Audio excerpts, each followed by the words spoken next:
자, 어떻게 1교시 때 좋은 이야기의 첫걸음에 있어서 주인공의 설정, 캐릭터 설정, 갈등 구조 설정, 그리고 장애물에 대한 설정, 그 다음에 좌절과 재시도를 반복하는 과정 속에서 일어나고 있는 이야기의 스토리텔링에 대한 설정 방법에 대해서 설명을 한번 했어요.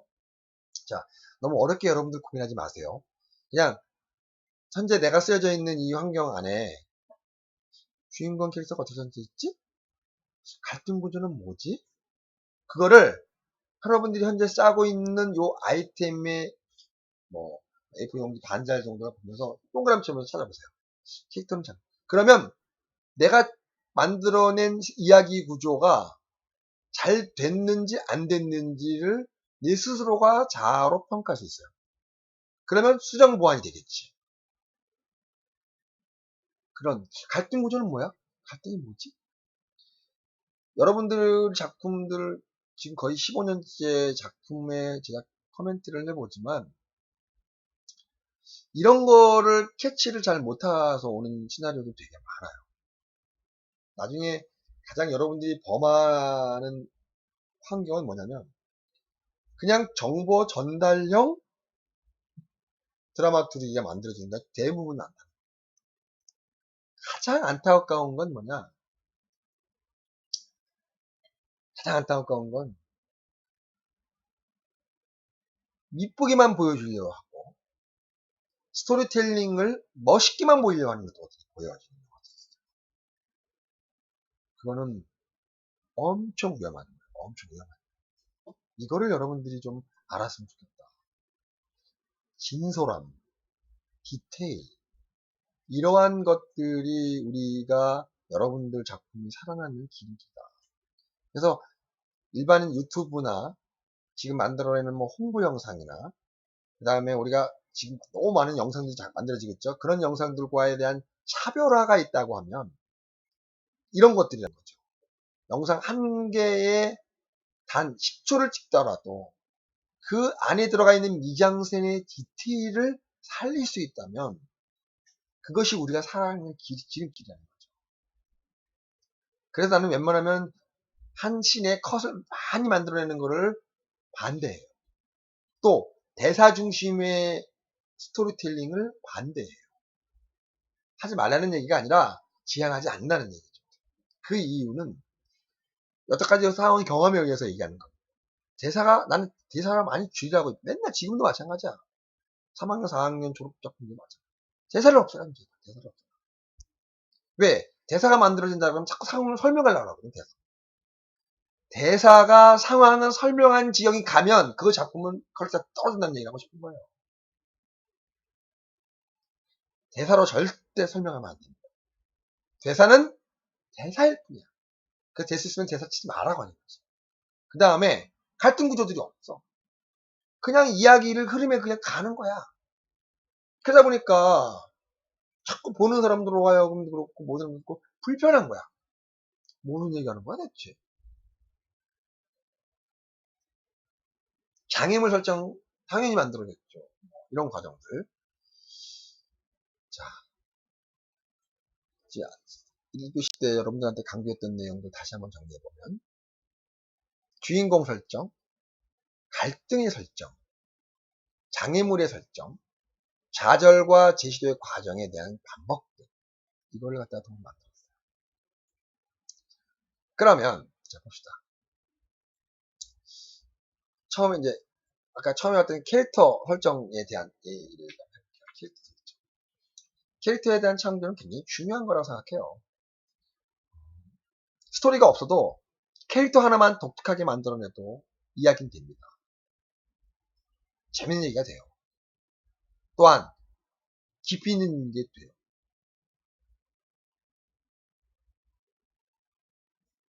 그러니까 간단하게 너무 어렵게 생각하면 안 돼요. 그러니까 우리가 여러분들이 보고 자라왔던 영화들은 다 장르형 영화들이 대부분인 거 많아요. 그러다 보니까 이야기를 굉장히 복잡하게 만들죠. 사람이 혼란스럽게 정도로. 그런데 그런 거에 너무 익숙돼 있다 보니까 여러분들이 만드는 것들도 좀 더 복잡해야 된다는 생각을 갖고 있긴 합니다만 물론 맞는 얘기긴 해요. 틀린 얘기는 아니지만 캐릭터를 먼저 만들고 들어가면 이야기가 복잡하지 않아도 드라마투르기라든지 작품의 퀄리티는 아주 좋다라고 할 수도 있단 말이죠. 제 말, 그만하고 싶은 거예요. 자, 그렇다면 캐릭터를 만드는데 6가지 단계를 한번 고민을 해 가면서 앞으로 아까 여러분들 좋은 이야기에 쓰는 방법 중에 하나의 설정 1번 주인공 설정에 있어서 캐릭터 만들기 관찰과 경험으로 인물을 만들어라. 아주 중요한 내용이죠. 관찰과 경험으로 인물을 만들어라. 네, 지난 문제에도 연출 연구 실습 때 여러분들한테 설명했던 것 같아요. 나의 경우를. 나는 관찰뿐만 아니라 경험하려고 아예 그냥 택시 운전 자격증 땄다고 했잖아요. 그죠? 뭐 그런 개념으로 접근하는 거죠. 그러면 그 디테일이 보이거든요. 특히 연수자들. 보인다니까. 왜 이런 얘기를 만들어내냐면 관찰과 경험으로 인물을 만들어라 하는 얘기는 뭐냐면 경찰이다. 직업이. 남자다. 20대야. 그러고만 설정해 놓으면 말이죠. 우리가 갖고 있는 고정관념의 매너리즘에 빠져서 그렇게 겉핥기식으로 한단 말이에요. 그러면 관객들이 거기 집중이 안 돼. 왜? 내가 생각하고 있는 경험과 관찰은 누구나 다 생각할 수 있는 경험과 관찰과 일명상통하기 때문에 새로운 게 없어서 관객들이 집중이 안 된다는 얘기고 싶은 거예요. 그러다 보니까 뭐냐? 우리가 생각하고 있는 것을 배제시키고 집중적으로 디테일하게 관찰하고 경험을 해서 인물을 만들어야 살아있는 인물을 만들 수 있다는 얘기예요. 조승우가 마라톤이라는 영화를 연기할 때 자폐증 환자와 한 달 동안 관찰과 경험을 토대로 해서 만들었을 때 살아있는 캐릭터를 만들어서 연기했단 말이에요. 그것이 곧 바로 경험과 관찰로 인물을 만들어라. 1단계. 2단계는 그 인물과 캐릭터가 모든 관객들이 봐도 그래 충분히 이해가 돼. 라는 설득력 있는 인물을 만들어야 된다. 이런 설득력 없는 인물이 만들 때는 뭐가 되느냐? 에이 가짜야. 에이 적응이 안 돼. 재미가 없어져. 그러면 알겠죠? 그 다음에 일관성 있는 인물로 설정해서 신뢰를 갖게 만들어야 돼. 일관성. 앞에는 자폐증 환자인데 뒤에 가니까 사이코패스야. 이건 뭐지? 근데 꼭 그렇게 했다고 해서 틀렸다는 얘기는 아니에요. 앞에서 말했던 것처럼 설득력 있는 인물이나 객관성이 있는 개연성이 만들어진다고 그러면 앞에선 자폐 환자가 뒤에서 사이코패스가 될 수도 있어요. 근데 전제가 있죠. 왜 그래야만 되는 개연성을 설명하고자 하는 이유. 그게 일관성의 인물을 설정하기 위한 신뢰를 만들어가는 영화적 기법의 방식. 그런데 이런 방식들을 전혀 동원시키지 않고 앞에는 자폐인데 뒤에는 사이코패스야. 설명하지 않았어. 관객들은 헷갈려야지. 그러니까 일관성 없는 인물이 아니니까 신뢰하지 않는다. 나중에 영화 나올 때면 야 뭐냐? 무슨 영화냐? 왜 이러는 건데? 라고 의문을 제기한다. 그리고 입체적인 인물을 만들어라. 입체적인 인물. 입체. 여기서 말하는 입체라는 의미는 뭐냐? 교사 선생님이니까 선생님이 앞으로 출퇴근하고 가고 선생님이 갖고 있는 전형적인 흐름을 갖고 그대로 간다고 하는데 그 캐릭터는 죽어있는 캐릭터가 될 수 있다는 거죠. 아주 멋진 객관성 있는 엘리트한 교사라고 하더라도 사생활이잖아. 그죠? 또 그것만이 갖고 있는 버릇이 있을 거 아니야. 그죠? 그 사람이 갖고 있는 여성관, 남성관이 있을 거 아니야. 이런 것들을 입체감 있게 보여줘야 해. 그래야만 이 인물이 살아난다. 이 얘기를 하고 싶은 거예요. 거기에 감정, 가치관, 태도 등을 깊이감 있게 넣어줘야 된다는 거죠. 입체감, 인물이라는 개념은 이런 개념입니다. 그리고 디테일 측면에서 무지하게 보여줘요. 예를 들어서 잡혔자마자 오른쪽 다리를 떨고 있어요. 그럼 클라우샷으로 오른쪽으로. 이거는 이 사람의 정서적 불안에 대한 부분들을 디테일하게 보여주는 것이 있어요. 근데 내가 이렇게 얘기하더라도 이것도 누구나 다 할 수 있는 일반적이라면 좀 더 연구를 하고 고민을 해야겠죠. 그래서 캐릭터를 연구하고 공부하는 거는 연출자의 입장에서는 대단히 중요한 항목들이긴 해요. 제작자도 마찬가지지만 촬영도 마찬가지예요. 그런 거를 여러분들이 이 캐릭터 만들기 6단계에 있어서 좀 더 적응을 시킨다고 그러면 아마 여러분들이 현재 지금 아이디어를 만들거나 시나리오 쓸 때 굉장한 도움이 되지 않겠느냐라는 생각을 한편으로 하면서 여러분들한테 계속 설명을 해봅니다. 자, 이거는 이제 여러분들한테 보여주는 것들은 이건 이제 그냥 일반적인 예를 들어 놓은 거니까 너무 여기 깊이 빠지진 말아요.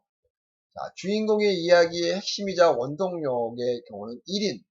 한 사람이 나올 때는 그 사람의 성장기, 아니면 영웅담, 이러한 이야기를 통해서 주인공 한 사람이 될 때는 지금 같은 포맷으로 가야만 성공할 수 있다는 판례적으로 보여주는 거예요. 한 명이 나오면은 그 사람이 영웅담에 대한 영웅을 얘기하는 얘기를 한다든지, 뭐, 럭키, 남보, 뭐, 이런 것들, 터미네이터. 이 인물들은 인물 하나를 가지고 그 인물 하나를 영웅으로 만들어 놓잖아요. 그렇죠? 그건 이제 상업영화에 쓰는 사용된 기법이라고 하면, 대체적으로 영화의, 그러니까 예술영화나 독립영화나 여러분들이 영화제용인 단편영화를 만들려면 성장기에 대한 아이템들을 주로 많이 사용하고 있죠. 1인이라면. 2인이면 모르겠어요. 러브레터야. 서로 남녀 사랑이야. 그죠? 멜로야, 멜로. 멜로가 중심이, 자, 2인이 영화 많죠. 대체적으로 그렇습니다. 2인이 나오면은 멜로가 줄을 이룰 거예요. 안 그러면 남자와 남자, 여자, 여자. 그러면 주인공이 두 사람으로 분산되기 때문에 집중도가 떨어집니다. 1인보다. 그러니까 사랑 이야기를 많이 한다. 그 다음에 3인 이상이 되면 될수록 이제부터는 선과 악, 대중의 선과 악들에 대한 이야기의 인물 설정이 되어지거나 스릴러나 액션물이나 멜로 드라마의 포맷들이 가능합니다.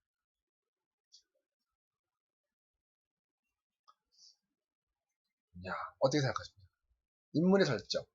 자, 1인 영웅담, 여러분들이 주로 해야 될 건 영웅담보다는 성장기가 좋을 것 같습니다. 만약에 2인자인데 나는 멜로 드라마를 여러분들한테 추천해주고 싶지는 않습니다. 그의 이유인 즉슨 단편영화나 예술영화들은 대체적으로 사랑 이야기를 다룰 때 일반적이 돼버리거든요. 그렇기 때문에 잘된 작품들은 영화제에서 호평받고 그렇게 칭찬을 받고 있는 영화들을 보면 대부분 다 멜로를 만들진 않아요. 멜로를 많이 만들진 않아요. 그것도 만들더라도 뭔가 직접적이거나 그 소위 말해서 우리가 그 상업 기획 장르 영화들이 표현하고자 하는 아름다운 사랑 이야기들이나 이런 얘기들에 대한 접근은 안 한다는 얘기죠. 제가 이 영화를 시작했던 가장 결정적이었던 거는 이화일씨 감독의 러브레터를 통해서 내가 영화에 매료가 돼서 영화를 방송 연출을 하다가 영화를 좀 전환했던 케이스였다고 내가 얘기를 한번 한 적이 있었죠. 그 드라마에서도 텔레비전 드라마에서도 내가 드라마를 많이 했고 했는데도 불구하고 왜 러브레터에 대한 사랑 이야기를 보고 저 영화에 대한 매료로 돼서 바꿨을까? 이 고민을 난 나름대로 또 하거든요. 지금 여러분들한테 러브레터에 대한 설명들을 좀 계속 보여주고 이야기해주고 물론 이제 여러분들한테 안 했다면 아마 다음 학기나 뭐 새로운 이번 학기 때도 아마 설명을 할 거예요. 러브레터가 어떤 의도를 갖고 있는지. 디테일이 성공이고 남녀 간의 사랑 이야기를 다루고 있는데 3인 이상의 주인공이 나오고 1인 이하의 주인공이 나오고 짬뽕을 해놨어요. 입체감을 만들었다는 뜻이죠. 그래서 주인공에 대한 이야기는 핵심이자 그 인물 설정의 원동력이 될 수 있다는 거죠.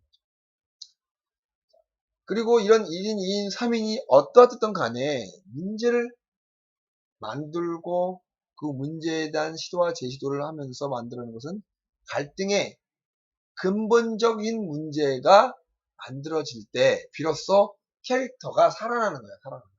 갈등 구조가 없고 목표가 없다면 그 캐릭터는 죽습니다. 또한 그 캐릭터는 죽을 뿐더러 이야기의 스토리텔링이나 드라마투르기는 살아나지 못합니다. 이 얘기를 하고 싶습니다. 자, 그런 문제 해결과 상황을 만들 때는 항상 장애물 이런 것들이 좀 필요할 것 같아요. 그 다음에 적대자, 나랑 주인공과 반대되는 인물이 꼭 나와줘야 돼. 그러면은 이제 이야기가 당연히 되겠죠. 악인, 인종차별과 자연의 재해에 대한 부분들을 상황 설정할 수 있다는 게 있죠. 그래서 이야기의 설정에 대한 개념을 보였고, 그러면 이 좋은 이야기를 만드는 데 있어서 어떠한 과정을 어떻게 거쳐야 되는지에 대한 설명들을 간단하게 한번 설명해 볼게요. 지금 내가 여러분들한테 설명해주는 이 내용을 가지고 여러분들이 아이디어를 하거나 시나리오에다가 접목시키면 굉장한 도움이 될 것이다 라는 생각 때문에 여러분들한테 한번 얘기해 주겠습니다.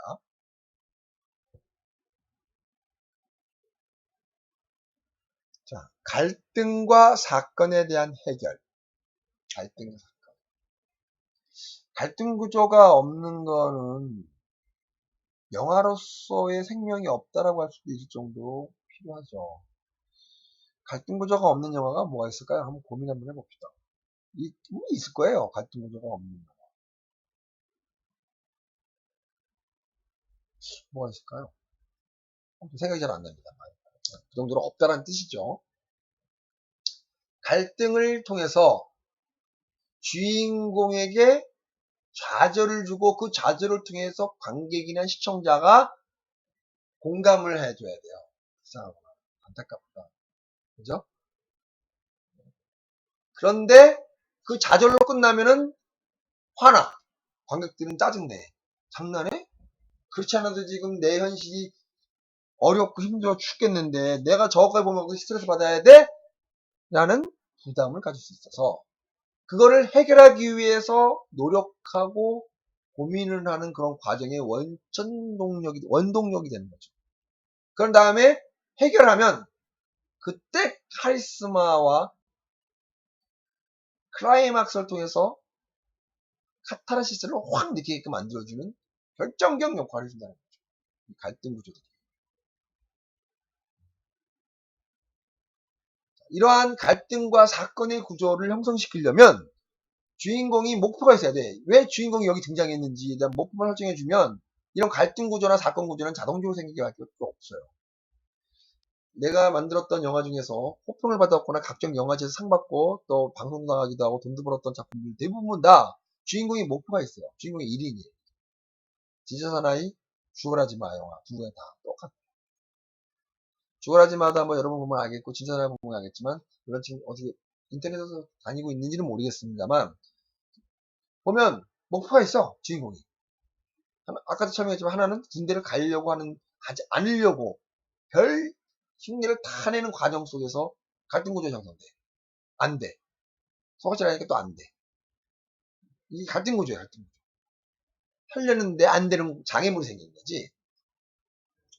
주인공은 갈등을 극복하기 위해 목표를 이루기 위한 행동들을 장애물을 통해서 계속 저지르주는. 그게 주인공의 목표가 더 강화되는 거야. 어려운 환경이 계속 장애물이 더 많이 주어질수록 목표가 달성이 어렵단 말이야. 그러면서 해결되면 그 서스펜스가 더 강해진다는 뜻이에요. 그래서 좌절, 재기, 좌절, 재기 이런 것들이 반복되어지면서 이야기는 서스펜스, 긴장이 극대화되고 그 극대화된 긴장 속에서 관객들은 나도 모르는 사이에 감정이입이 그 영화에 들어가 버려요. 그런 다음에 감정이입이 딱 돼버리면 그 순간 신뢰도는 극상승해요. 신뢰도. 그럼 그 신뢰도가 극상승가 되면 뒤에 촬영 도중에 조명기기에 산발이가 나와도 그거 발견을 못해요. 옛날에 그런 적이 있었어요. 너무 재밌었는데 나중에 오게티 라는데 그 보이더라고. 근데 재밌는 영화들이었거나 서스펜스나 이런 사건 구조나 자질 구도들이 긴박하게 이루어졌을 때 뭐 발견을 못하더라고. 그런 게 도 있다는 얘기를 하고 싶은 거예요.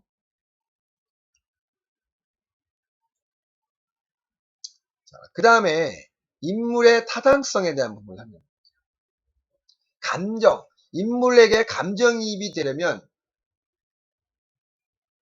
살인자에게도 동정을 느끼게 하는 거. 감정이 들려. 동정이. 살인자도, 사실 따지고 보면 살인자도 살인의 이유가 있어요. 자, 우리가 가끔씩 나쁜 사람과 좋은 사람, 호러, 스릴러 같은 경우는 나를 해하거나 주인공을 죽이려는 사람들이 대부분 다 악인, 스릴러를 만드는 적대자이잖아요. 그죠? 그런 사람들이 그냥 막연히 그런 사람으로 만들어버리면 공감이 덜 한다는 얘기예요. 주인공도 중요하지만 그거를 발견자에서 적대하는 사람들한테도 감정이입이 될 수 있도록 만들어졌을 때 오히려 더 강화된다. 이 얘기를 하고 싶은 거죠. 자, 인물의 타당성들을 만들 때 다시 말해서 야 쟤는 저럴 수밖에 없었어. 살인자가 나쁜 죄인이라 할지라도 그럴 수밖에 없겠구나라고 동기부여나 개연성들을 명확히 심어줘야 돼요. 뜬금없이 나타나서 얘 죽였어 땡? 그건 겉핥기식이라는 얘기죠. 그럼 감정이 안 돼요. 주인공한테 몰입 잘 안 된다는 얘기죠. 갈등의 전개, 반전과 분노, 분규. 반전은 뭐냐면 알죠? 반대가 돼서 부딪히는 방법. 그렇지만 잘 나가다 뒤에서 팍 반전. 대부분 다 반전 영화들이 되게 많아요. 되게 많죠. 그 반전을 많이 써요. 저 같은 경우도 드라마투리기를 만들 때 반전 되게 많이 쓰거든요. 반전은. 진짜 사나이도 반전이에요. 반전. 어떻게 반전이냐? 얘는 군대 가지 않는 게 목표예요. 그러다 보니까 뭐 손가락을 자르겠다는 해도하더니 내가 어떻게 손가락 잘라 못 자르죠? 또 암내, 겨드랑이 암내가 나면 암내라는 걸로 막 실험해봐요. 근데 조사하는 사람은 알아. 야, 이 암내 아니야, 임마. 너 가. 비린내야. 시도를 해보는데 안 되는 거지. 그 나중에 뭐였냐? 장기 이식을 하면은 돈도 벌고 군대도 안 간다는 거야. 그랬더니 막상 갔더니 무서웠어요.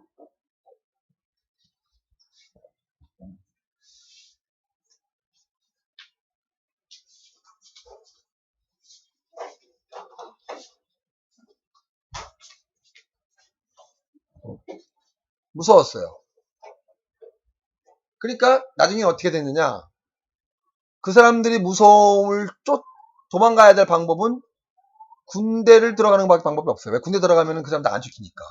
그러니까 처음에 목표는 군대를 안 들어가려고 시작했다가 나중에 그 목표는 사라지고 반전을 통해서 군대를 가야 되는 상황이 발생했어. 이게 이 영화의 핵심으로 보여져서 호평을 받았던 케이스 중에 하나 있습니다. 뭐 진짜 사나이 한번 내가 여러분들한테 뭐 다음 주 중에 한번 보여드리도록 하겠습니다. 샘플을. 뭐 아주 재밌게 만들어졌다. 제가 만든 영화 중에 하나의 단편 영화의 마지막 단편이에요. 그 단편이 이후로는 장편만 찍었는데 아무튼 재밌게 찍었던 영화의 하나라고 보면 될 것 같습니다. 자, 그 다음에 분규. 주인공이 총체적인 목표를 가기 전에 그거에 대한 몰입되는 거죠. 분노하거나 거기에 몰입돼 있어야 돼. 그래야만 이게 가능합니다. 그런 환경이 될 것 같습니다. 자, 위기와 절정 만들기. 기승전결에서 위기 절정 만들기. 자, 위기와 절정 만들기는 두 번째 시간 말고 3교시 때 자세하게 설명을 해보도록 하겠습니다. 자, 그러면 잠깐 10분 쉬었다가 다시 3교시 때 뵈도록 하겠습니다.